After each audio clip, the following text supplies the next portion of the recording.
I'm concerned about our football team and playing with the intensity that we need to play with. And that's the most concerning part. The X's and O's and all that stuff they'll get. But we need to play at a very intense, passionate level for 4 quarters if you're going to beat anybody, and especially when you go on the road. And this is I was talking to a guy leaving the Dome. You know, we've only had 2 home games, so this is the 4th or 5th one on the road now. So we have to learn how to do it on the road. And we're making mistakes. We play well, and then we make a mistake, and that mistake costs us.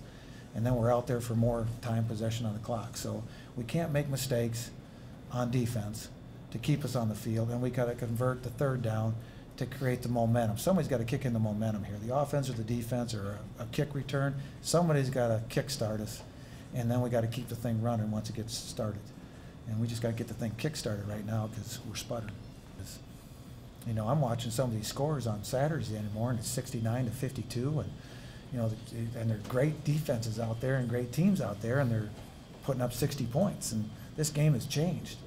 And you know, I look at the Southern Illinois State game, and that wasn't very high scoring, and one team got shut out. So you weigh all those things out, and you try to look at what you're doing and where this game is going. You make sure that you keep pace and try to stay in the polls for another week, because man, it's a battle every week. So.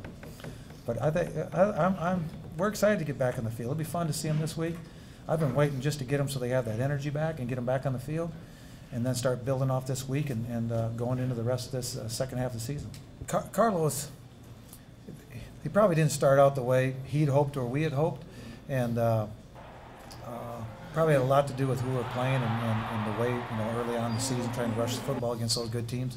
So, and then we went with David, got a little bit more recognition as far as the run game, but I thought what really stood out about Carlos was how he came back off not getting the ball as a running back and turned in the 157 yards against Youngstown and return yards, and has really taken the leadership role as far as how you can contribute outside of your primary position.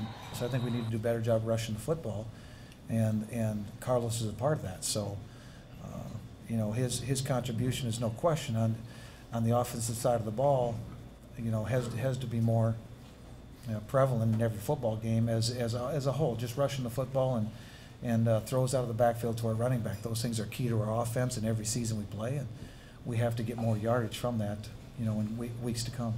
Well, I think David, you know, there were about 50-50 early in the season for the first couple of games. David kind of started taking a hold on the position when we were game planning.